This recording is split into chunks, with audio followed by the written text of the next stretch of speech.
We love Hakka and I Hakka. We love Hakka。现在就让我们一起加入客家风情，大家来讲客家吧。The lotus flower is not only a Buddhist symbol of purity, but has also been turned into a delicacy in Hakka cuisine. Boiled in soups, pan-fried, bubbling in hot pots, steeped as tea, and even turned into biscuits.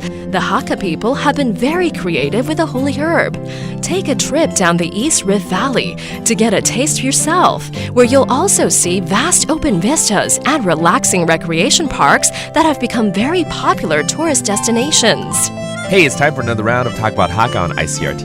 Hello， 大家好，我係阿邊個 Leo。Hello， 你好，大家好，我係 Josephine。Leo 啊，前一阵子有一个很丢脸的事情发生，什么事？你知道吗？我去花东玩嘛，然后呢，到了花莲，对不对？那个香叫什么香忘了，想要说带一些伴手礼啊，然后看到有一个饼啊，叫做花莲饼，我说花莲来花莲就一定要吃花莲饼啦，结果被那个店员全部笑到不行。他说你看好。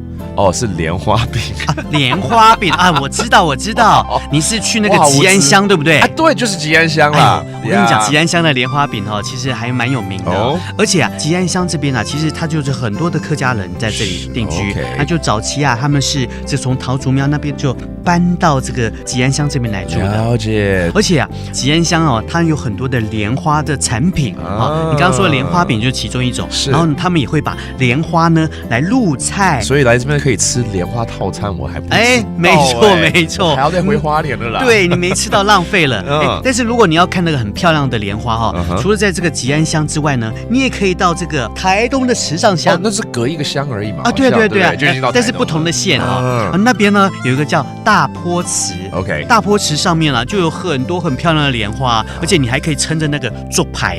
竹排就是一条船吗？还是它是竹排，就是竹筏。竹筏对，撑着竹筏在那个湖上面来赏莲花，对，飘在那里就对了。没错，莲花真的是很特别一种花，那看起来这个夏天好像是盛产的时候，刚好接下来几个月可以再去看一下了哈。对啊，而且这个大坡池是国家级的湿地所以呢可以好好的花时间耗在我们的大自然的环境里头。太好了，你一定要好好的在这边欣赏一下这个湿地的生态。没错，多往户外走，花东地区绝对是首选啊！